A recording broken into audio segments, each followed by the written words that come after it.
Good morning, student. My name is Nikita. Welcome to my channel Commerce Fun Time.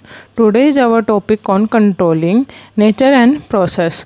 आज हम इसके बारे में बात करेंगे। हमने इससे पहले बात की थी वो की थी कंट्रोलिंग प्रोसेस की। कंट्रोलिंग प्रोसेस में हमने टोटल इसके स्टेप्स थे 5 स्टेप थे, जिसमें से हमने 3 स्टेप रीड आउट कर लिए थे। अब रिमेनिंग के हम वो 2 स्टेप्स के बारे में बात करेंगे कि जो हमारे रह गए थे। ठीक है, तो थर्ड हमारा पॉइंट है comparison of actual performance with standard. इसका मतलब क्या होता है कि कंपैरिजन करना एक्चुअल जो हमारी परफॉर्मेंस हुई है उसको स्टैंडर्ड 1 से।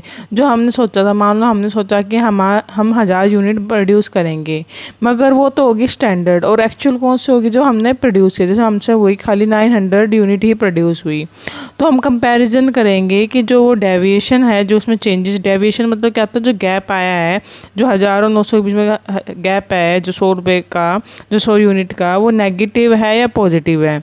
नेगेटिव डेविएशन मतलब कि जो आपने स्टैंडर्ड फिक्स किया था 1000 यूनिट से, उससे कम होगा, 900 होगा, मतलब 100 रुपये का फ़र्क होगा, तो वो नेगेटिव डेविएशन होगा। और पॉजिटिव मतलब कि आपने स्टैंडर्ड रखा था 1000 का और आपने 1100 यूनिट प्रोड्यूस किए, तो उसको क्या कहते हैं, हम पॉजिटिव डेविएशन कहते हैं। ठीक है, अब इसमें क्या लिख रखा है, in the controlling process it is important to know the causes of negative deviation. तो कंट्रोलिंग में हम ये पता करने की कोशिश करते हैं, जैसे जहाँ हमने 1000 यूनिट का वो किया था, टारगेट बनाया था, वहाँ पे हमारा 900 पूरा हुआ, तो उसके पीछे क्या रीज़न था कि हमने 1000 क्यों नहीं यूनिट बना पाए। ठीक है, but is not less important to know about the causes of positive deviation. तो हमें पॉजिटिव डेविएशन को भी देखते हैं, हम नेगेटिव को भी देखते हैं कि क्या रीज़न रहे इसके डेविएशंस के। ठीक है, if the information received regarding the actual perform being more than the standard, the corrective action can help in improving the efficiency in future. मान लो कि अगर हम अच्छे से प्रूव कर रहे हैं और भी अच्छा कर रहे हैं, जैसे 1000 यूनिट थी और 1100 बना रहे, तो हमने कहीं ना कहीं स्टैंडर्ड अपने उसके हिसाब से कम रखा, तो हम क्या करेंगे, आगे उसको और अच्छे से एफिशिएंसी से वर्क करेंगे, ताकि हम क्या कर सकते हैं, अपने टारगेट को अचीव कर सकें। अब हमारा 4th पॉइंट है जो है वो क्या है, एनालाइज डेविएशन। कि अब एनालाइज करेंगे कि जैसे मान लो जो डेविएशन आया, नेगेटिव आया है, पॉजिटिव आया, तो अब उसके एनालाइज करेंगे क्यों आया, किस लिए आया, क्या रीज़न था उसका नेगेटिव या पॉजिटिव डेविएशन आने का। तो फर्स्ट पॉइंट है स्टैंडर्ड बीइंग अटेंड। हम इसमें चेक करेंगे कि जो हमने स्टैंडर्ड, जो हमने गोल बनाया था, वो अटेंड हुआ या नहीं हुआ। ठीक है, तो इसमें दे रखा है इफ़ यस, अगर हमारा अटेंड हो गया है स्टैंडर्ड, तो nothing is needed to be done, तो हमें कुछ काम करने की ज़रूरत नहीं है। The work will continue as usual, कि वर्क अपने अकॉर्डिंग चलता रहेगा। The actual performance will be measured and remaining process will be completed. ठीक है, contrary to this if the standard could not be achieved, अगर अचीव नहीं होता तो answer to the next question will have to be found. Question क्या है, वो जो हमारा नेक्स्ट क्वेश्चन है उसको क्या करेंगे, हम आंसर करेंगे। और नेक्स्ट क्वेश्चन क्या था, सेकंड पॉइंट है डेविएशन एक्सेप्टेबल। एक्सेप्टेबल का मतलब क्या होता है, जैसे कहीं कहीं ना छोटा मोटा डेविएशन हो जाता है, जैसे 10-20 यूनिट का फ़र्क पड़ जाता है मतलब स्टैंडर्ड से, तो वो एक्सेप्टेबल होता है कि चलो ठीक है, ऊपर नीचे 10-20 यूनिट का होता है। मगर अगर ज़्यादा डेविएशन आ रहा है, मतलब कि 100 से 200 या 300 यूनिट का फ़र्क आ रहा है, तो हम मतलब कि हमारा डेविएशन बहुत कम ज़्यादा है, तो हम उसके पीछे रीज़न देखेंगे कि वो एक्सेप्टेबल नहीं है। जो एक्सेप्टेबल है हम उसको छोड़ देते, चलो ठीक है कि 100-200 10-20 का ऊपर नीचे होता रहता है, तो कोई बात नहीं। ठीक है, तो यहाँ पे क्या देखेंगे कि वो एक्सेप्टेबल है या नहीं है हमारा डेविएशन।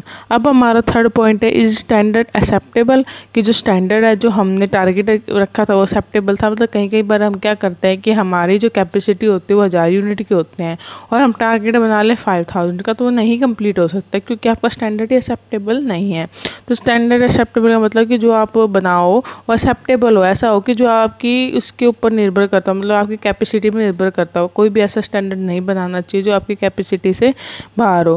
तो इसमें क्या दे रखा है, if the standard is acceptable which means that nothing is wrong with it. अगर वो एक्सेप्टेबल है तो कोई बात नहीं है। The causes of deviation will be located, फिर डेविएशन का देखा जाएगा कारण क्या था। After this corrective action will be taken, हम करेक्टिव एक्शन लेंगे। मगर अगर if the standard already fix is found to be wrong, अगर स्टैंडर्ड ही गलत होगा तो answer to the next question will have to be found, हमें अगले क्वेश्चन का जवाब देना पड़ेगा। जो अगला क्वेश्चन क्या है, रिवाइजिंग द स्टैंडर्ड, फिर हम दोबारा स्टैंडर्ड को रिवाइज करेंगे कि जहाँ हमारी कैपेसिटी खाली 1000 यूनिट की, तो हमने 5000 क्यों रखा, उतना ही स्टैंडर्ड बनाएंगे जितना हम उसको अचीव कर सकते हैं। तो क्या करेंगे हम, रिवाइजिंग द स्टैंडर्ड, स्टैंडर्ड को क्या करेंगे हम चेंज करेंगे। ठीक है, यहाँ तक समझ में आया? कोई डाउट हो तो आप कमेंट बॉक्स में कमेंट करके आप पूछ सकते हो। अगर आपने मेरी वीडियो को लाइक और सब्सक्राइब नहीं किया हो तो प्लीज़ पहले लाइक एंड सब्सक्राइब कर दें। ठीक है, अब हमारा जो नेक्स्ट पॉइंट है deviation tolerance limit. Deviation tolerance limit क्या होती है कि जो गैप आया है जो बीच में स्टैंडर्ड और एक्चुअल में, वो हम कितना टॉलरेट कर सकते हैं, मतलब कि कितना सहनीय है। मतलब कि अब पॉजिटिव आ रहा है तो कितना सहनीय। पॉजिटिव तो चलो अच्छा ही होता है, सहनीय मतलब इसका मतलब अगर पॉजिटिव डेविएशन में बहुत ज़्यादा आता है तो इसका मतलब हमने स्टैंडर्ड अच्छे से फिक्स नहीं किया, और स्टैंडर्ड जो है वो गलत फिक्स कर रखा है। और अगर नेगेटिव आता है तो हम अपना काम को अच्छे से नहीं कर रहे। तो हम वो देखेंगे हम कितना टॉलरेंस कर सकते हैं। जैसे मैंने बताया 10-20 यूनिट का ऊपर नीचे चलता है, वो फर्म की यूनिट प्रोडक्शन पे डिपेंड करता है। मगर अगर ज़्यादा गैप आ जाता है तो वो गलत है, तो उसको हम देखते हैं कि कितना वो टॉलरेंस कर सकता है। ठीक है, तो इसमें दे रखे थे पहले है principle of critical point control की, क्रिटिकल पॉइंट कौन सा होगा जो कंट्रोलिंग का होगा। और सेकंड है प्रिंसिपल ऑफ एक्सेप्टेशन की, कितना वो एक्सेप्ट करता है।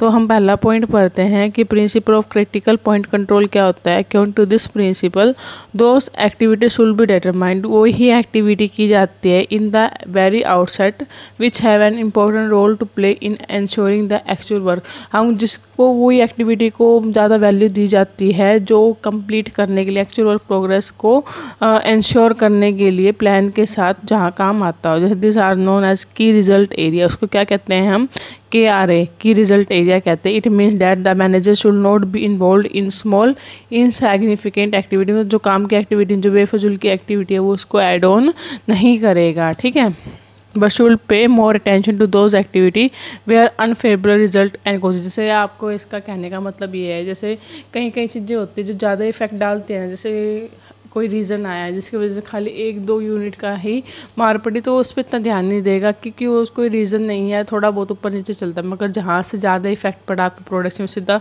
200-300 यूनिट का फ़र्क आ रहा है कि वो एक्टिविटी नहीं होने की वजह से हमारे ये प्रोडक्शन में डिफरेंस आया है, तो हम उस पर ही क्या करेंगे, कंट्रोल करने की कोशिश करेंगे। जैसे नाम से ही पता चल रहा है principle of critical point, critical मतलब जहाँ सिचुएशन ख़राब हो चुकी है, पॉइंट कंट्रोल कि उस पॉइंट को ठीक करना, उस पर कंट्रोल करना जिससे हमारा क्या हो, पूरा हो जाए डेविएशन। ठीक है, अब है सेकंड पॉइंट है प्रिंसिपल ऑफ एक्सेप्टेशन की, कितना वो एक्सपेक्ट करता है। मतलब according to this principle a manager should take corrective action when there is exceptional deviation, कि जहाँ पे उसको डेविएशन ज़्यादा हो जाती है वहाँ पे क्या कहते हैं, वो करेक्टिव एक्शन लेता है। Here by exceptional deviation we mean the scarcely good और स्केपली बैड, कि कोई भी हो सकता है, वो अच्छा भी हो सकता है और बेकार भी हो सकता है। जैसे if A company lays down 3% increase in bad dates, अगर 3% बैड डेट्स ज़्यादा हो रहे हैं तो वो एक्सेप्टेबल है। It means increase in bad debts upon 3% should not be brought to the notice of the manager concern, ये वो नहीं देगा। मगर अगर ज़्यादा डेविएशन होता है, एक्सपेक्टेशन से ज़्यादा होता है तो उस पर क्या दिया जाता है, ध्यान दिया जाता है। ठीक है, अब एडवांटेज क्या है कि advantage of critical point control and management by expectation. अगर इनको पढ़ते हैं, इनको ध्यान में रखते हैं तो क्या क्या इसके एडवांटेजेस होते हैं। तो फर्स्ट पॉइंट है by taking care of important deviation both time and effort are saved, कि हम दोनों डेविएशन को ध्यान रखें, पॉजिटिव हो या नेगेटिव हो। और क्या करेंगे, पॉजिटिव और नेगेटिव होगा और पॉजिटिव और क्या होगा, नेगेटिव होगा, तो हम क्या कहते हैं कि टाइम और एफर्ट हम सेव कर सकते हैं कि हमें पहले से पता चलेगा, हम बाद में ढूंढने की कोशिश करेंगे तो वो बेफजूल माना जाएगा। सेकंड पॉइंट है the manager remain focus on important area, कि जो मैनेजर होगा वो खाली जो मेन एरिया है उस पर ही क्या देगा, फोकस देगा, जहाँ पे उसको लगेगा कि यहाँ पे गलती स्टार्ट हुई जिससे हमारा टारगेट अचीव नहीं हो पाया है। और थर्ड पॉइंट है delegating authority to handle less important problem to the subordinate have in raising their morale, क्या करते हैं वो डेलीगेट कर देते हैं, मतलब कि अथॉरिटी पावर उसके काम के अकॉर्डिंग बांट देते हैं ताकि वो अपना टारगेट ईजिली क्या कर सके, अचीव कर सके। ठीक है, फोर्थ पॉइंट है by locating important problem quickly possible loss can be avoided, कि वो क्या कहते हैं कि वो लोकेट करते हैं कि इंपॉर्टेंट प्रॉब्लम की जो ये प्रॉब्लम है, जो ऊपर की प्रॉब्लम है जो जल्दी भी सॉल्व हो सकती है, इसको प्रॉब्लम को सॉल्व करके वो लॉस से बचने की कोशिश करते हैं। अब है अपना नेक्स्ट टॉपिक है, क्या है, causes of deviation. Causes of deviation का मतलब क्या है कि जो डेविएशन है पॉजिटिव नेगेटिव आ रहा है, जो हमारे स्टैंडर्ड से दूर हो रहा है, तो उसके क्या कारण है। एक तो ह्यूमन कॉजेज़ होता है कि ह्यूमन की हरकतों के वजह से, काम के वजह से डेविएशन आता है कि कोई काम अच्छे से नहीं कर रहा तो डेविएशन कम आएगा, मतलब कि ज़्यादा आएगा, और अच्छे से काम कर रहा डेविएशन कम आएगा। जैसे मैंने देखा the efficiency of the employ is the chief causes among the human causes, कि सबसे ज़्यादा एम्प्लॉयज़ पे डिपेंड करता है। अगर एम्प्लॉयज़ अच्छे होंगे तो हमारा स्टैंडर्ड अचीव हो जाएगा, अगर एम्प्लॉयज़ अच्छे नहीं होंगे तो हमारा स्टैंडर्ड क्या होगा, अचीव नहीं होगा। सेकेंड पॉइंट है अनसर्टेन इवेंट। कई बार ऐसी चीज़ें हो जाती है जो किसी कंट्रोल में नहीं होती, उसकी वजह से क्या करते हैं, हम अपना टारगेट अचीव नहीं कर पाते। जैसे कौन कौन से स्ट्राइक हो गए, लॉकआउट हो गए, शॉर्टेज ऑफ रॉ मटेरियल हो गया, ये सब क्या है कि कॉजेज़ है। ठीक है। थर्ड है वेरियस हार्डलेस आ जाते हैं, रास्ते में काफ़ी चीज़ ऐसे आ जाते हैं, जैसे मशीन ब्रेकिंग होगी, टूट गई मशीन तो 2-3 दिन तो उसको मशीन को ठीक करने में लगेंगे। इरेगुलर इन इलेक्ट्रिसिटी, लाइट बंद होगी, आग लगी, कुछ भी ऐसा हो जाता है कि जिसकी वजह से वो नहीं कर पाते। ठीक है। अगला है फोर्थ है रॉन्ग स्टैंडर्ड। कई बार हम क्या कर सकते हैं कि जो हमारा टारगेट है उसी को ही गलत ले लेते हैं, जिसकी वजह से वो हम अचीव नहीं कर पाते, कि वो हमारे बिल्कुल ही बियॉन्ड होता है अपनी उसकी कैपेसिटी के, तो हम नहीं कर पाते, तो क्या हो जाता है रॉन्ग स्टैंडर्ड। तो कॉजेज है ये डेविएशन के। ठीक है। अब है हमारा फिफ्थ पॉइंट है taking corrective action. Taking corrective action का मतलब क्या है कि हमें जो एक्शन है वो करेक्ट लेने चाहिए, ताकि हम क्या है कि जो हमारी गलतियां हैं पीछे रह चुकी हैं वो गलती दोबारा रिपीट ना हो, और अच्छे से क्या कर सकें, हम काम कर सकें।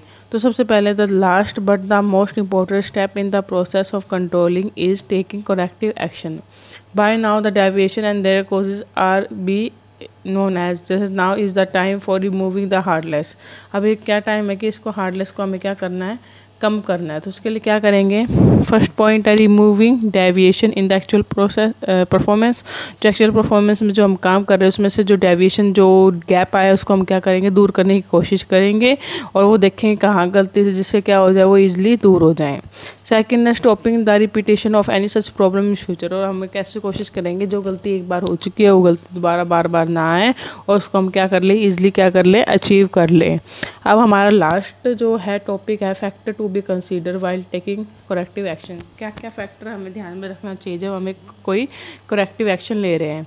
तो सबसे पहले क्या है, आपको ये बॉक्स दिख रहा होगा टूल किट 4, इसमें से पढ़ते हैं। सबसे पहले कॉजेज ऑफ डेविएशन। अगर डिफेक्टिव मटेरियल है तो हमें क्या करना चाहिए कि चेंजिंग क्वालिटी स्टैंडर्ड, हमें क्वालिटी चेंज करनी चाहिए respect of raw material use for finish goods. Machine ख़राब आ जाए तो रिपेयरिंग करनी चाहिए, और अगर ऑब्सोलेट मशीनरी ख़राब होगी तो मॉडर्न मशीनरी लानी चाहिए। या डिफेक्टिव प्रोसेस हो रहा है, सेफ प्रोसेस नहीं हो रहा, तो making every possible change in the exciting process, हमें पॉसिबल चेंज करने चाहिए जितने हो सकें। और उसके बाद फिफ्थ है defective physical condition of work. अगर वहाँ पे काम करने का अच्छा नहीं है तो making improvement in the condition of the work place, जैसे एयर, लाइट, इन सब का क्या देना चाहिए, ध्यान देना चाहिए। ठीक है स्टूडेंट्स, यहाँ तक आपको आई होप आपको अच्छे समझ में आ गया होगा। कोई डाउट हो तो आप कमेंट बॉक्स में कमेंट करके पूछ सकते हो।